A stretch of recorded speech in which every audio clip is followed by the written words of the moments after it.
Well, good morning, y'all, and welcome back to the Piney Woods Homestead. Thanks for stopping in. Today, we're going to get back on Sampson's lot and see if we can't get some fence wire pulled and stretched and tacked into place. I'd like to get this project wrapped up and move on to something else. Get him moved into his new lot. That'd be the idea. That'd be the plan. But guys, I'm going to show you how to make an inexpensive fence stretcher. Something that you can do right there at home with just a couple simple tools and a couple boards. It's real inexpensive and it works, y'all.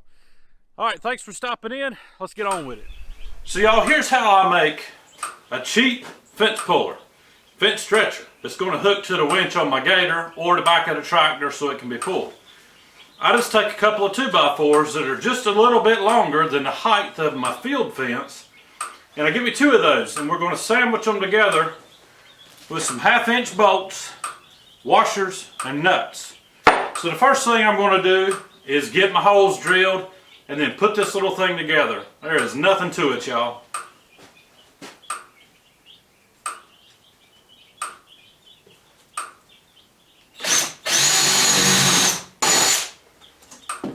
Now we'll see if that 1/2-inch bolt will fit through there. And it does. You don't want it really loose because it's going to loosen up a little bit over time anyways. Just make it so you can get it in and out, and a 1/2-inch drill bit works perfect with these 1/2-inch bolts.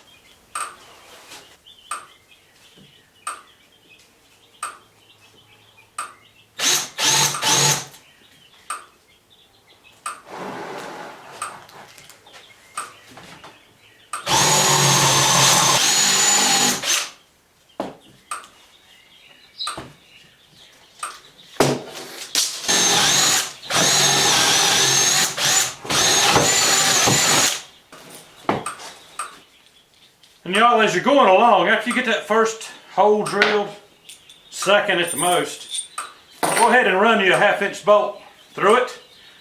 And then when you drill the next one, go ahead and put it in it. That's going to help keep your board nice and straight so that you don't have some slippage and then you can't get your bolts through the holes. Just put them in as you're going.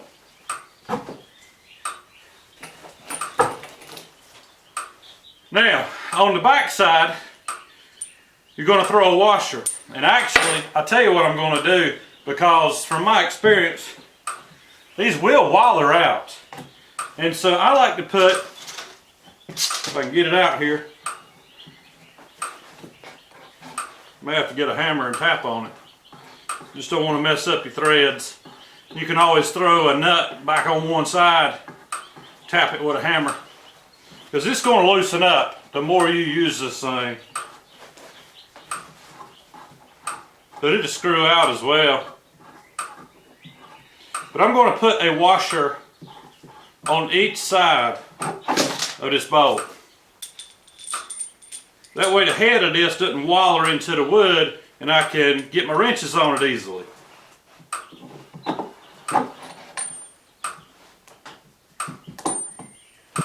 Just like that.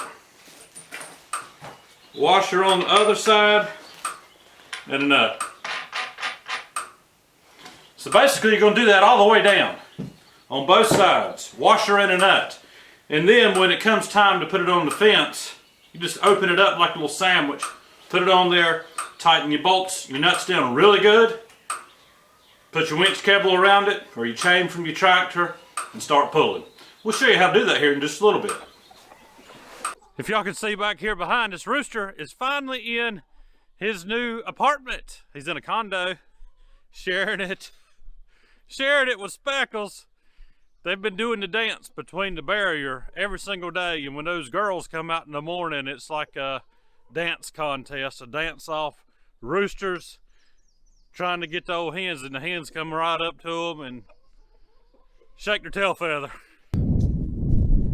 So we're gonna bring you along to feed the pigs this morning before we get on to working on that fence. Get Rosie a couple of radishes down here. Lisa will go in and feed everybody, and I'll film that. Old Sampson, he's getting pretty big and strong, and he's kind of pushy. And he's actually better with her than he is with me. So she's gonna go in there and take care of him this morning. And hopefully it goes pretty smooth.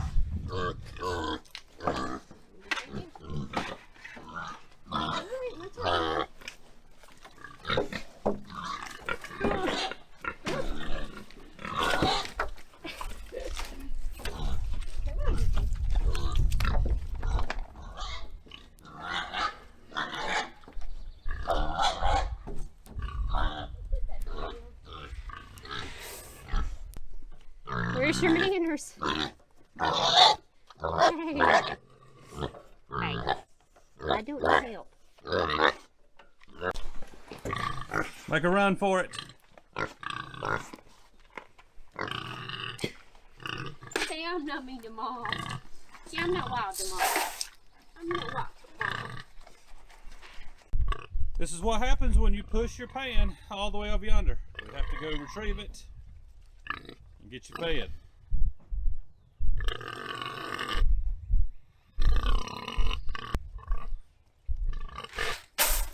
That's a good girl.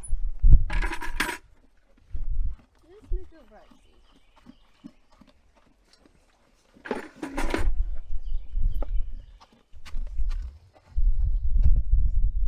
You can see here why we're trying to get Sampson's new digs fixed up so he can get moved into it. This farrowing area is just turned into a swamp. He's got some high ground and he roots it every day. You know, we get a big rain, it'll hold water. But it's kind of on a turtle back here, and so it don't hold it for long. So he's got plenty of high ground in here, but we want to get him moved, get this cleaned up, get it ready for piglets in June. I believe I'd like to bush hog this garden spot before I can till it in.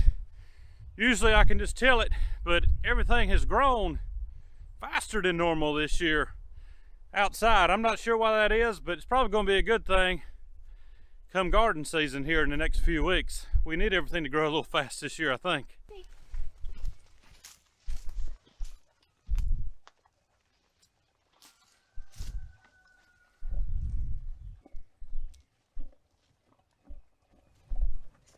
All right, Rosie will get on those radishes after she eats the last kernel of corn. That's usually how it goes. And y'all, I can't keep up with Lisa. She walks about 500 miles an hour, it seems like. She's just like an Energizer bunny. Go, go, go, go, go. So she's going to be helping me on the fence today because I need that energy because I ain't got it.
Two more, please.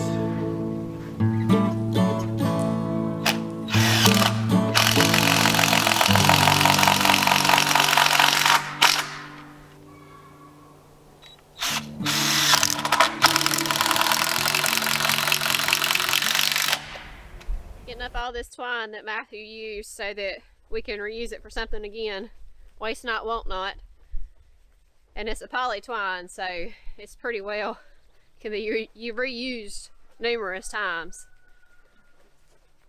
All right, I believe we have enough wire left over from the last fencing project between two rolls to get this little section done. So we'll get it rolled out and see just how much we have, and hopefully it's enough, because we really don't feel like going and buying no more. You know what I mean? Not to mention how much more this is now than when we bought this. Golly. For the one roll that we bought, I think it was last year or year before, whatever it was $189 a roll for Red Brand at Tractor Supply. 330 feet of field fencing, and it's really good wire. We've used it for years, but now it's $229 a roll, so that's quite a jump in cost. So hopefully we're going to have enough here, and if we have to, we'll run down here in the woods where there's some fence we're probably will never use and take some down and reuse it.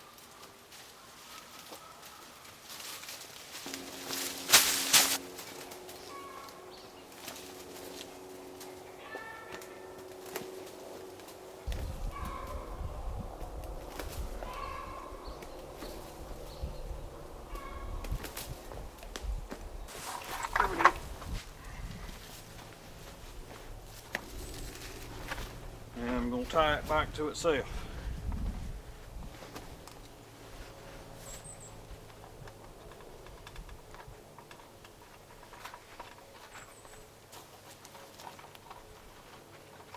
Top wire is the hardest.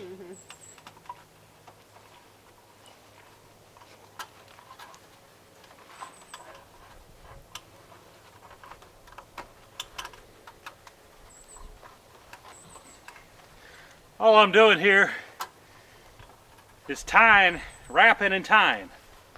And we'll come back and put a few staples.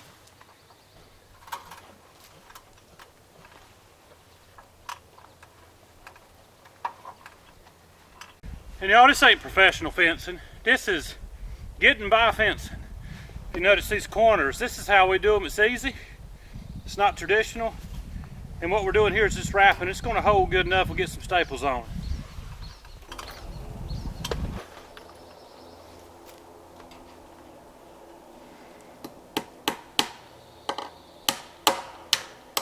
Well, if I can hammer.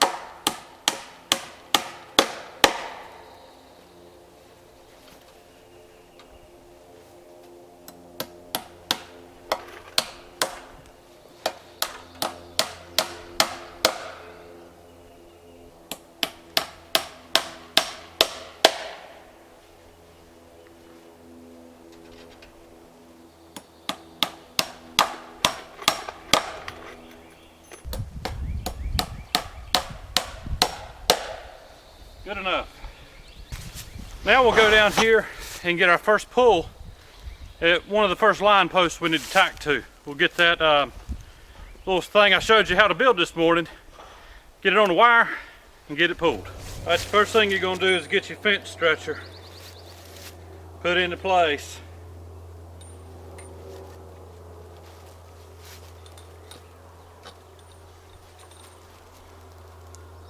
Oh.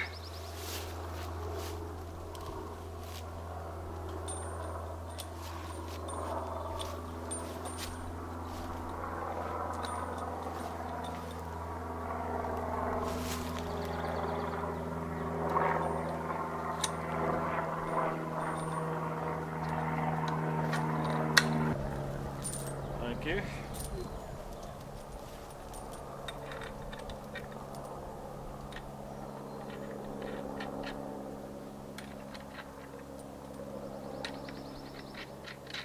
Get them finger tight before we put your wrenches on them.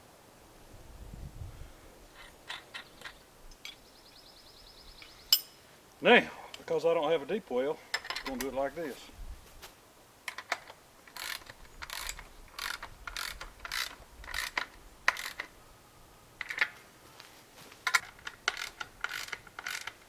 And you ain't got to put a ton of pressure on it.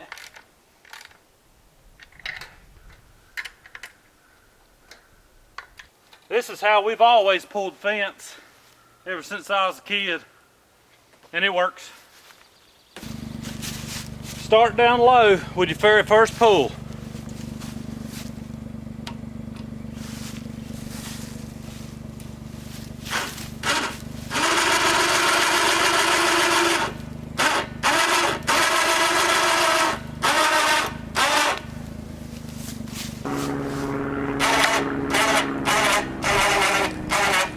All right, that's tight enough for the first pull. All right, you want to get you a staple down low, all the way at the bottom to start with.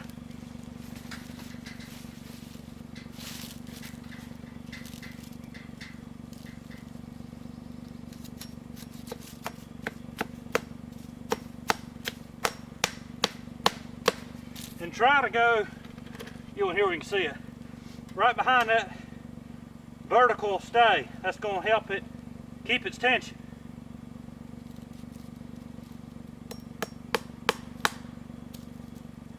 I hate fence staples. I have never liked drywall. It's a toss up between the staples and the T-post clips. Yeah. You just want to run you a few to start with here because we're going to do a little more pulling. Matter of fact, that's enough. Now we're going to get our winch line up in the middle and get a pull there.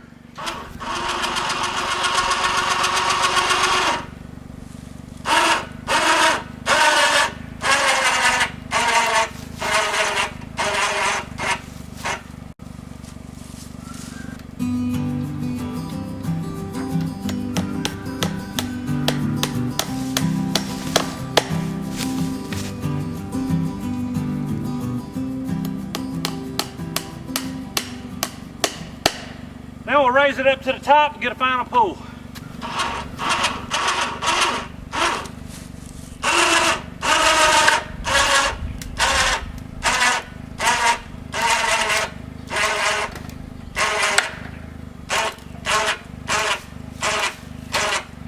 I believe we're good.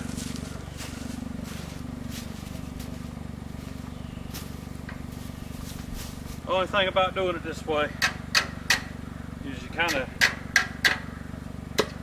mess up the top line a little bit, but it works good enough.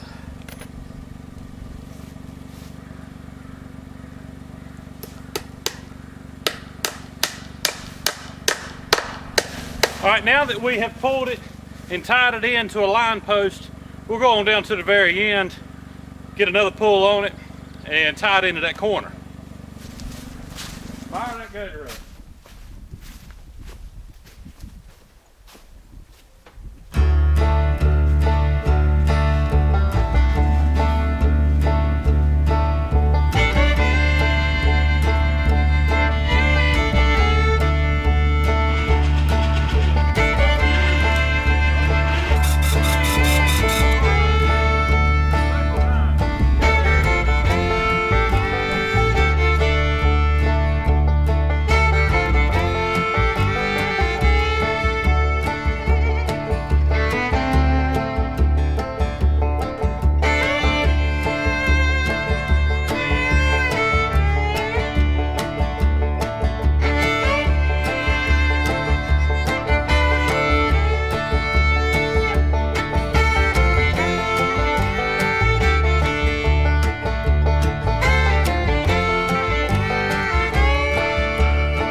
Y'all, if you ever wondered what pigs do all day, back here behind us, I don't know if you can see them or not, they're all sound asleep, getting a little bit of sun where they can. That's what the pigs are gonna do all day until they get fed again. And then they pretty much sleep all night and sleep in like teenagers. Well, Sampson cat naps. Yeah, he's a cat napper. He's too busy digging. He's a rooter. He likes to dig, so he's gonna have fun out here. But y'all, we got all the fence pulled up and stretched. Everything's tied in.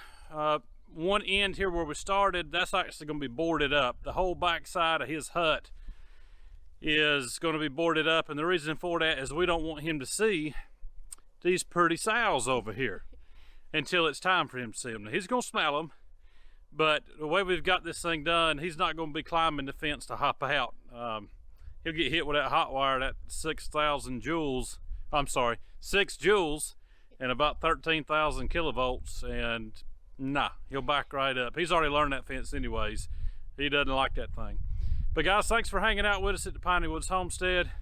I'm gonna go take it easy, and Lisa is going to put all our clips in on the T-post and get that done. So y'all are one step closer to being done with Sampson's lot.